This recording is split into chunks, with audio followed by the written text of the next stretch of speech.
La causerie de ce jour porte sur l'amour. Oui, l'amour. L'amour est la seule véritable force universelle. L'amour, c'est la seule guérison. L'amour, c'est la seule richesse, la seule prospérité. L'amour, c'est l'abondance. L'amour, c'est la joie. L'amour, c'est la vie. Le principe premier est amour. Et c'est parce que le principe premier est amour que le principe premier a pu créer toutes les choses à partir de sa propre réalité, et ceci par adaptation. La plupart du temps, très peu de personnes saisissent la compréhension véritable de la loi de l'amour.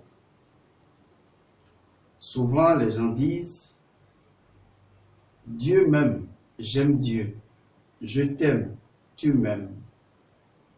Mais ce qu'ils ne savent pas de l'amour, c'est que l'amour possède un principe fondamental, c'est la liberté. Si vous n'êtes pas en mesure d'aimer quelqu'un librement et sans condition, alors votre amour n'est pas de l'amour parce que son principe fondamental n'est pas la liberté.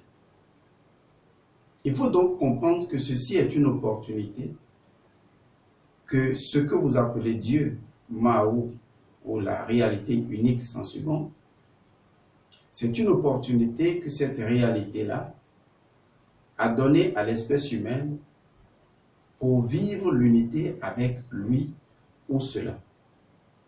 Parce que sans l'amour, sans la compréhension et la connaissance du véritable amour, il vous sera difficile d'atteindre l'illumination, la réalisation de soi et la réalisation de Dieu.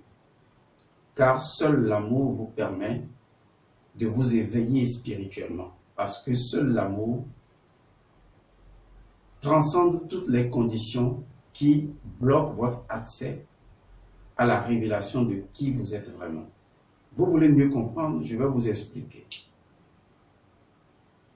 Il y a une personne qui m'a posé une question assez bizarre.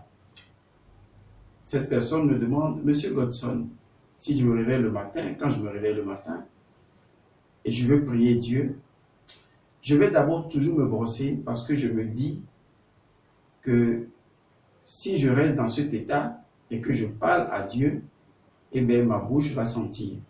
Et Dieu pourrait ne pas écouter ma prière. Cela m'a fait un peu sourire. Mais au-delà de sa question ou de son questionnement, subsiste un problème profond, un problème réel. C'est l'absence d'amour ou de la compréhension de ce qu'est l'amour. De façon plus simple, ce n'est pas une définition ou ce qui pourrait se rapprocher de ce que vous concevez comme une définition. L'amour, c'est tout ce qui est inconditionnel. Cela veut dire simplement que cette réalité que vous appelez Dieu n'a pas besoin d'une condition particulière de votre part à satisfaire, de votre part, par vos soins, avant de vous donner la totalité de tout ce qu'il ou elle est en tant que réalité. Et cette totalité du tout, c'est ce que j'appelle le tout. Et le tout, c'est la vie éternelle, la vie immortelle, l'abondance, la prospérité, la joie, le bonheur, la richesse, l'abondance. Dieu n'a besoin d'aucune condition de votre part. Pesez bien mes mots, aucune condition. Donc, chaque fois que vous ressentez qu'une condition semble vous dicter la loi selon laquelle, à cause de cette condition-là, Dieu pourrait ne pas être vous, vous êtes sorti de l'amour. Aussi simple que ça. De façon encore plus pratique, je vais poser une question qui va résoudre le problème. Est-ce que, et je parle de façon chrétienne, est-ce que si j'ai beaucoup de péchés, Dieu sera néanmoins avec moi Et si je lui demande des choses, est-ce qu'il va les accomplir pour moi? Nous allons voir la chose d'une autre manière.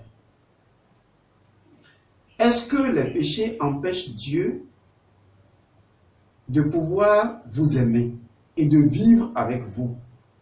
Et par conséquent, si Dieu est avec vous, c'est que le tout de Dieu est avec vous, sa bonté, sa joie, la prospérité, le bonheur et tout ce dont vous avez besoin.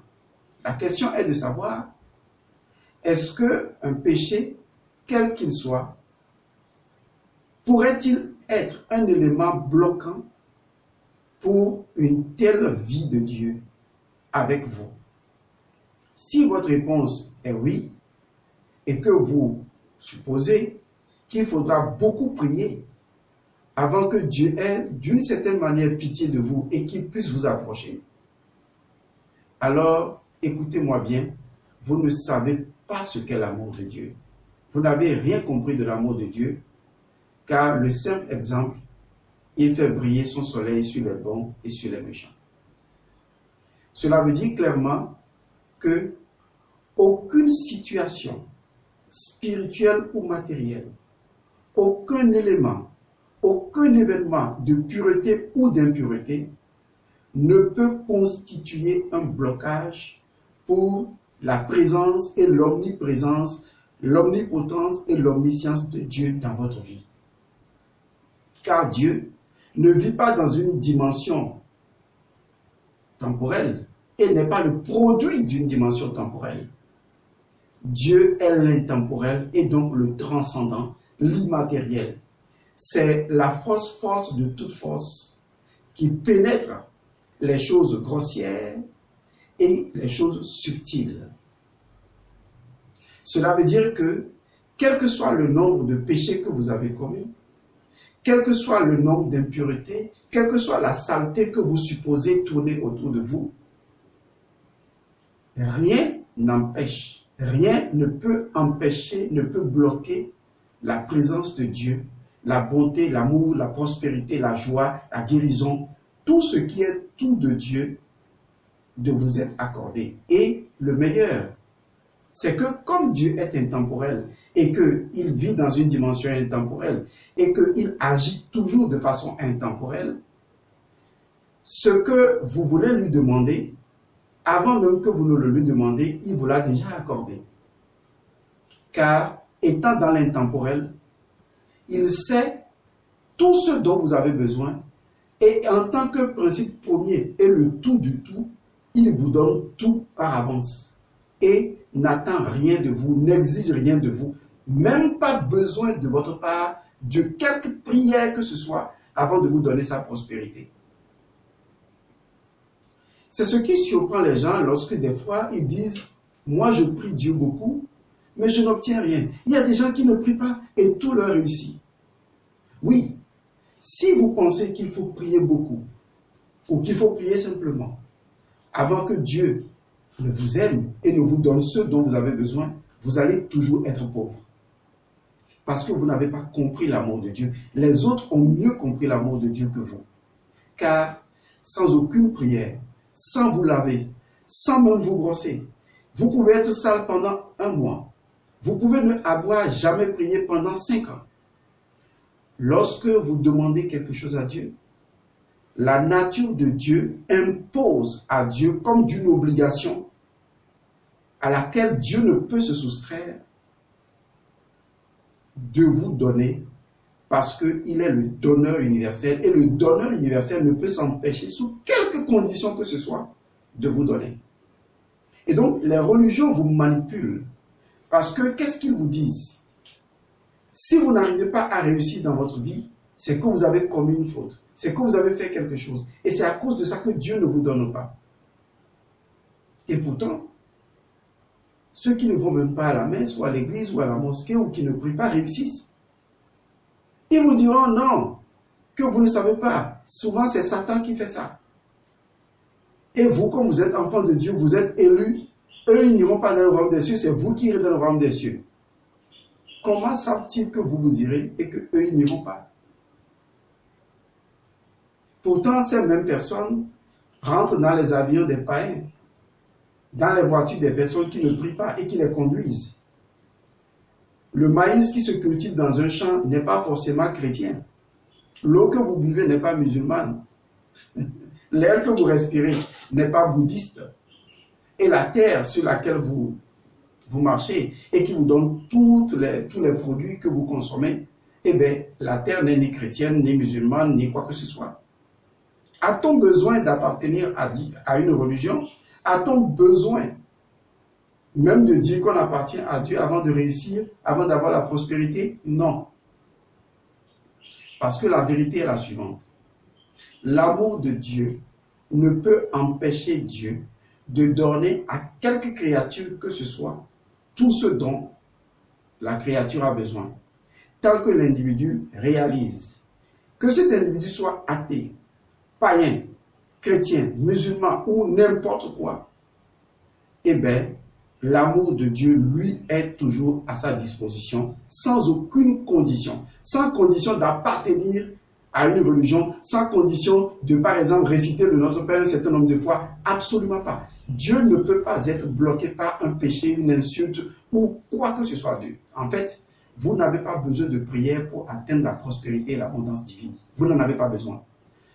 Parce que l'abondance divine vous est déjà donnée. La protection divine vous est déjà donnée. Et vous allez me demander, mais Monsieur Godson, où est le problème? Pourquoi n'arrivons-nous pas à le faire? Et je vais vous le dire. C'est vous le problème. C'est parce que dans votre crâne, dans votre mental, dans votre cerveau, qui est sa chemise, vous pensez qu'il faut forcément faire quelque chose avant que. Et du coup, votre mental a créé un programme. Et donc, vous vous sentez vous-même obligé de dire, il faut que je fasse ci avant que Dieu ne. C'est vous qui créez les conditions. Mais Dieu est sans condition.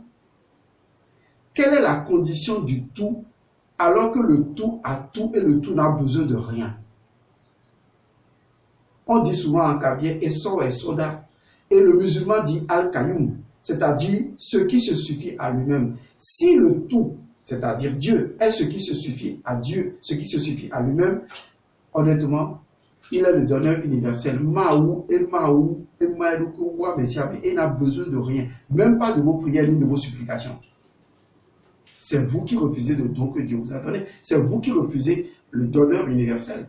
C'est vous qui ne l'acceptez pas parce que vous sentez en vous que vous n'avez pas la dignité pour l'avoir. Mais ce n'est pas Dieu qui dit que vous n'avez pas la dignité. C'est vous-même qui vous jugez que vous n'avez pas cette dignité-là.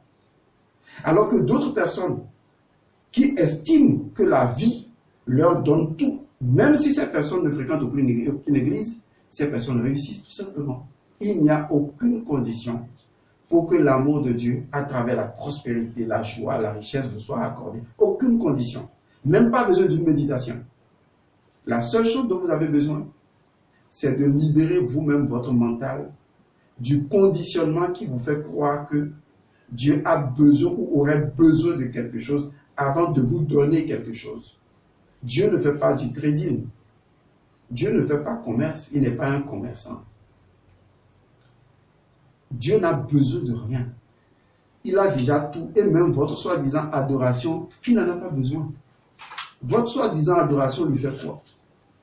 La planète Terre, regardez là. L'Afrique est le pays le plus misérable. Et pourtant, c'est là qu'il y a les plus grandes religions. Parce que justement, les gens vous empêchent de vous développer en instillant en vous un programme anti-développement qui vous fait croire que vous n'êtes pas digne de quelque chose et qu'un Dieu viendrait d'abord approuver que vous en êtes digne avant d'eux. Le royaume des cieux appartient à ceux qui leur font violence. L'amour de Dieu n'a besoin d'aucune condition. Commencez à réaliser que Dieu vous aime tout simplement. Ne dites pas il m'aime parce que je suis catholique. Il n'a rien à foutre avec ça. Parce que je suis musulman, il n'a rien à cirer avec ça. Dieu vous aime parce que vous êtes un partage de lui. Il vous aime parce que c'est son dharma. Il vous aime parce que c'est ce qui doit être fait. Et vous devez reconnaître que Dieu vous donne tout. Il vous a déjà tout donné parce que c'est ce qui doit être fait. Et c'est également votre dharma de reconnaître que Dieu vous a déjà tout donné et vivre dans l'abondance de Dieu ici et maintenant et être heureux. Libérez-vous. Il n'y a personne qui va vous libérer. En tout cas, Dieu ne vous demande aucune condition.